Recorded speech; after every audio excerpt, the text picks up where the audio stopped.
Continuing on with what is essentially the second half of the level we just played. We see the skull, indicating the boss of the level, and also a bloody knife, indicating Yuki's first assassination target.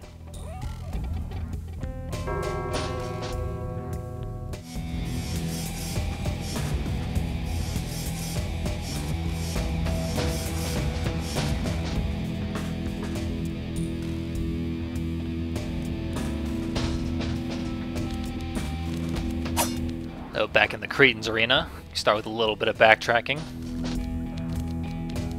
for a real easy to find secret.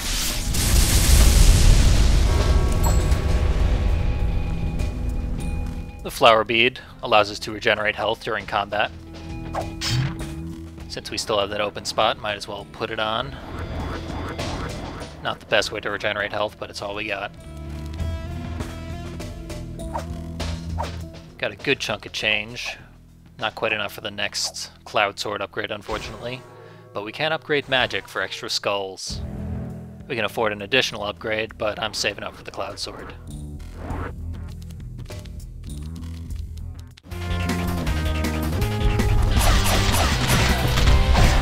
So the first combat room in the area is actually quite a tough one. We're going to be seeing a lot of enemies filing in here.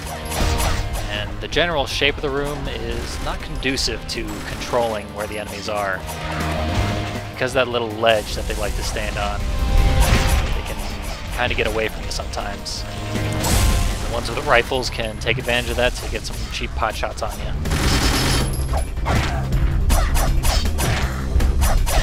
We can of course go up there ourselves, but I've never had good luck doing so.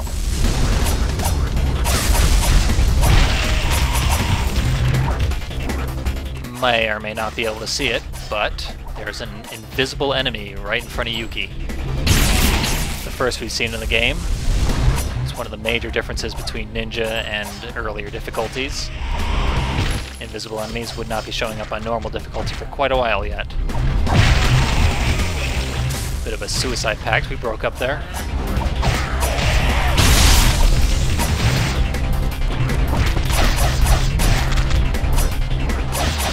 Another invisible enemy right there. You can see them a little better once they start sparking. And once they're officially dead, their corpse appears.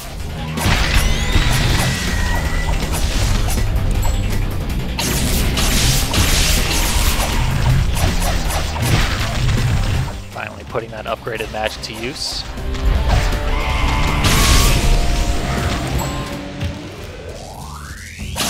I made that look a bit easy, but I died quite a few times in practice. Yuki's new weapon, the Kamikaze. It's essentially a straight upgrade to the Conviction Blade, which is unfortunate that there isn't a little more variety.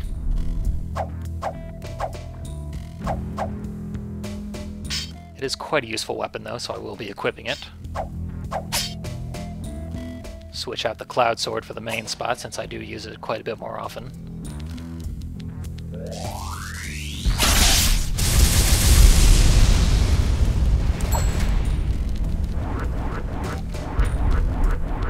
Checked back to see if there were any pennies I missed from the exploded generator.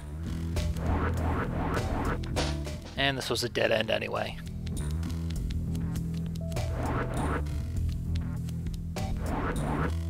So over on the left, this is the shortest path to the end of the level, but we miss out on the remaining secrets if we take that way.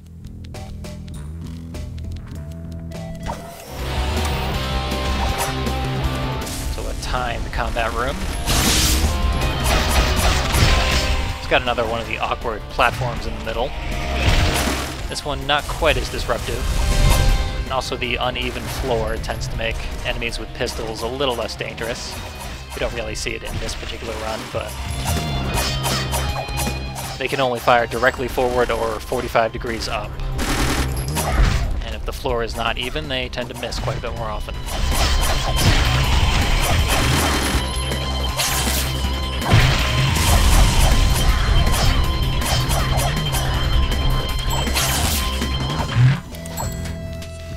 A little too much blocking out of that last enemy.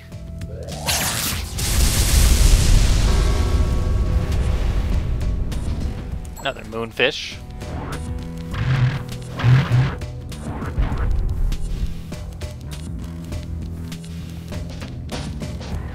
So back this way is one of several rooms in this level that has multiple exits. I believe this level's design is intended to confuse the player, make them get lost, and artificially extend the length of the area, because it is otherwise very short. Here we have a solo that the co-op players missed, so let's check it out.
Yuki always smashes her violin after a solo, which disallows retries unless you go back into the level.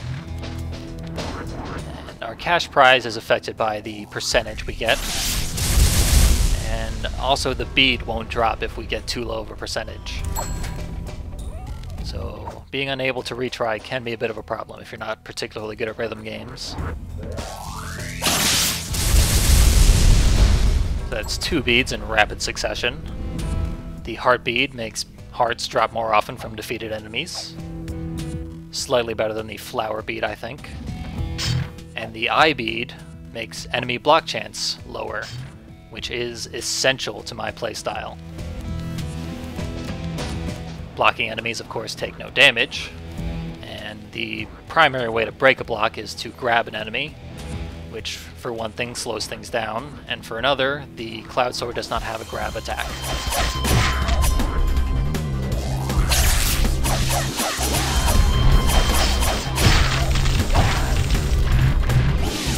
So this room is the second required combat sequence in the level, and the final required combat sequence. Sort of a final exam on all the enemies they've thrown at us in this level so far. The invisible guys, the swordsman. The fact that the room is just a big square, like usual, makes it relatively easy.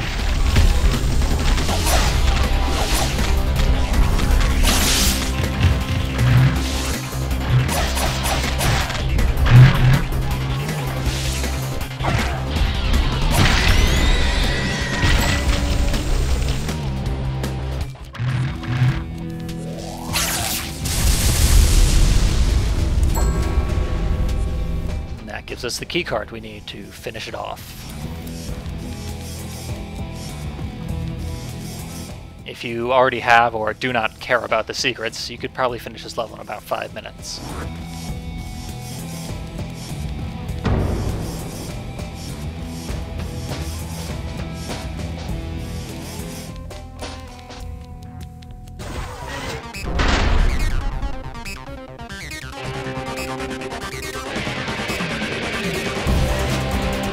This boss was a boss in the first game as well, who later became a regular enemy, as this boss will do in this game. A bit creatively bankrupt, unfortunately, but still a decent fight. As we see, the Cloud Sword really wrecks him. Let's try another weapon out. The fact that he's relatively slow allows you to pretty much attack him any way you feel comfortable with. That and the fact that he only ever summons one minion and is in a gigantic room gives you a lot of breathing room.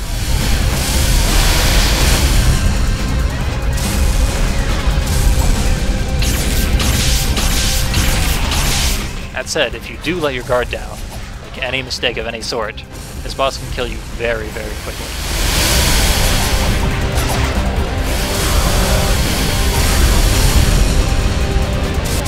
Thankfully this run went pretty well, but he's kind of an all-or-nothing boss.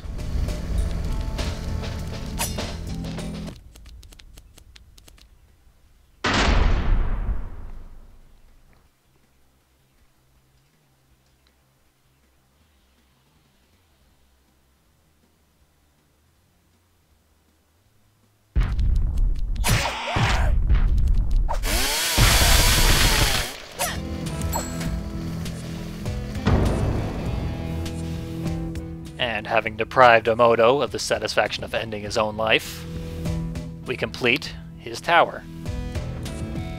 Next time we'll be able to move on to our next assassination target.